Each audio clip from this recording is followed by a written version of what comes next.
द्वारका जाने के लिए तैयार हुए पुनः, लेकिन जैसे ही द्वारका जाने के लिए तैयार हुए वैसी एक देवी की करुण पुकार फिर सुना है। श्री राधे, एक करुण पुकार फिर सुना है। और जैसे ही द्वारकाधीश जाने के लिए तैयार हुए, श्री कुंता बुआ आ गई। कुंती जी, प्रभु रुको, आप जा रहे हो? हाँ हाँ बुआ, मैं जा रहा हूँ। श्री राधे। और रुको, आज मैं आपकी बुआ नहीं हूं, आज तुम हमारे भांजे नहीं, तो हमारे पुत्र नहीं, आज कौन हो? हमारे भतीजे नहीं, कौन हो आप? मैं समझ गई प्रभु। कृष्णाय वासुदेवाय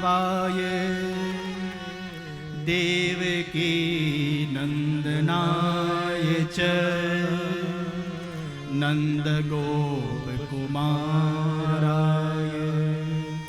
गोविंदाय नमो नमः।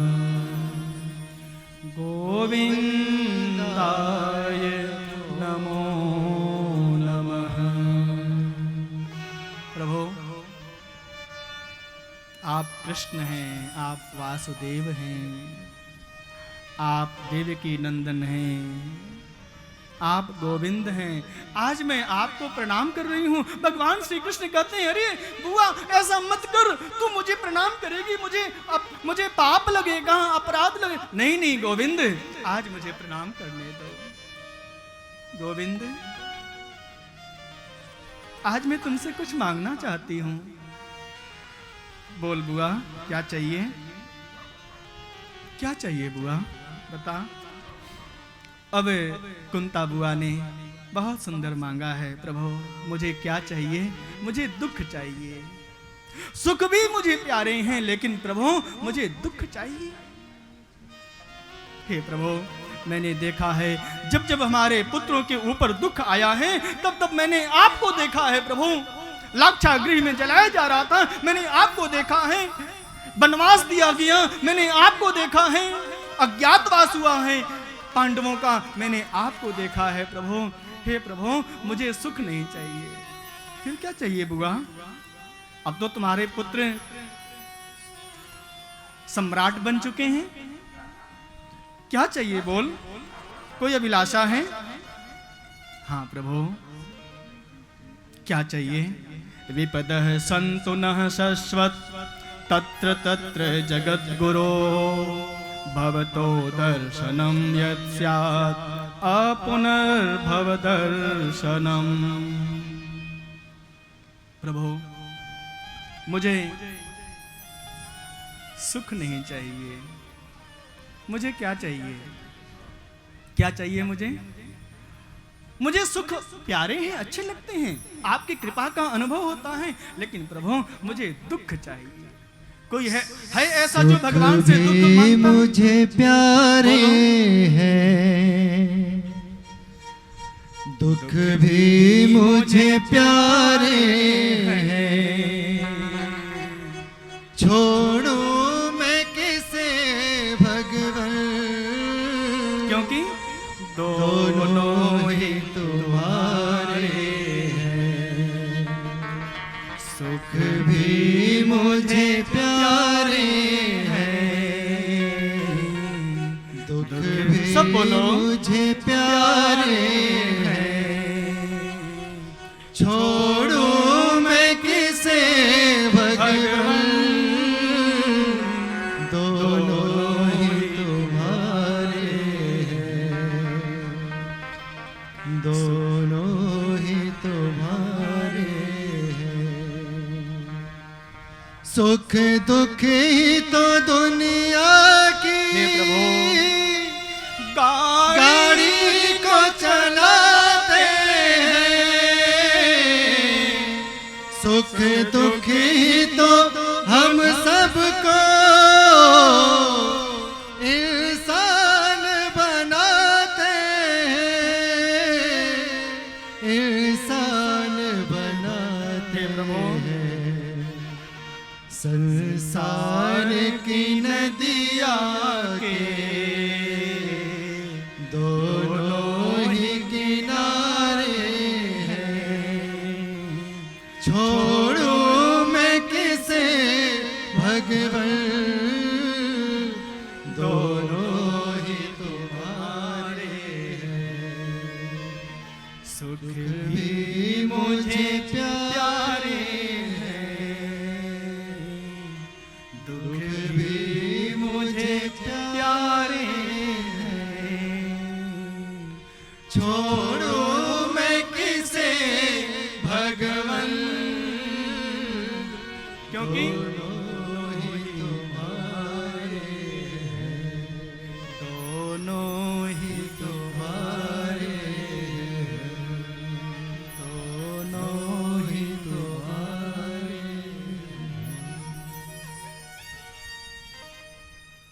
सुख के माथे सिल पड़े, जो हरि नाम बिसराए। बलिहारी वा दुख की, जो हर पल नाम जपाए, जो हर पल नाम जपाए। कुंती जी ने दुख मांगा, भगवान ने आशीर्वाद दिया, और अब भगवान फिर जाने के लिए तैयार हुए, लेकिन आज अब फिर नहीं जा पा रहे हैं। क्यों? या देखो तो सही, आज कौन रोक, तीसरी बार भगवान रुक गए हैं, द्वारकाधीश द्वारका नहीं जा पा रहे हैं, आज कौन रोक रहा है? आज कोई दिखाई नहीं पड़ रहा है, लेकिन भगवान रुक रहे हैं। रात्रि की बेला में भगवान पहुंच गए। कहां पर? कुरुक्षेत्र में, महाभारत के उस रणभूमि में पहुंच गए, जहां पर सरसैया पर लेटे हुए थे भीष्म पितामह। शरीर के हर अंग में बाण चुभे हुए थे। आज पितामह भगवान को याद कर रहे हैं। आज सूर्य दक्षिणायन से उत्तरायण होने जा रहा है। आज भीष्म पितामह के महाप्रयाण का दिन है। भीष्म पितामह ने हर बार यही अपेक्षा किया था, प्रभु जब मैं अपने श्वास को इस संसार से विदा करूं तो मुझे मेरे सामने तुम्हें दिखाई पड़ना चाहिए। हे गोविंद, हम तुमसे युद्ध करते थे, हम तुम्हारे भक्तों पर बाण प्रहार किए, हम तुमसे विरोध वाले दल में दुर्योधन के पक्ष में हमने युद्ध किया, आपके विपक्ष में हमने युद्ध किया। क्यों? क्योंकि मेरे मन में एक ही अभिलाषा थी कि मैं आपका दर्शन करूं। यदि मैं पांडवों के पक्ष में युद्ध करता तो मुझे आपका मुखारविंद दिखाई नहीं पड़ता। क्यों? क्योंकि पक्ष में होता तो मैं आपके पीछे होता, आपका पीठ दिखाई पड़ता प्रभु। लेकिन मैं आपके दर्शन के लिए संसार से अवहेलना भी झेला। देखो देखो, भीष्म पितामह कैसा पितामह है, जिसने भगवान के भक्तों से युद्ध किया, अर्जुन पर जिसने बाण प्रहार किया। ये पितामह को क्या हो रहा है? उस समय कई लोगों ने भीष्म पितामह के चरित्र पर टीका टिप्पणी भी किया था। जब बंटवारा हो रहा था कौरव और पांडवों के युद्ध कौशल के वीर लोगों के बीच में, पितामह ने दुर्योधन के पक्ष में अपनी सहमति प्रदान किया। आज भीष्म पितामह ने भगवान से एक ही वरदान हमेशा मांगा है, प्रभु क्या? जब प्राण तन से निकले, गोविंद नाम लेकर, मेरे प्राण तन से निकले। गोविंद नाम लेकर मेरे प्राण तन से, मेरा साम राह निकट हो,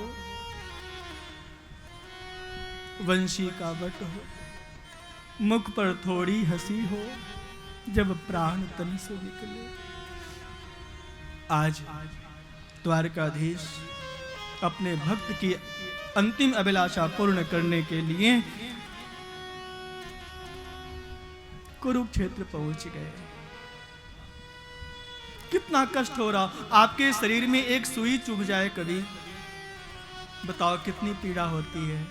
डॉक्टर कभी इंजेक्शन लगाता है, कितनी पीड़ा होती है। डॉक्टर कभी ऑपरेशन करता है, सुन्न करता है पहले आपके शरीर को। लेकिन भीष्म पितामह कई दिनों से उनके शरीर में बाण चुभे हैं, लेकिन मन में अभिलाषा है। इनको इच्छा मृत्यु का वरदान मिला था कि जब तक तुम्हारी इच्छा होगी तुम जीवित रह सकते हो। लेकिन आज मन में एक ही इच्छा है, एक ही अभिलाषा है, मेरे गोविंद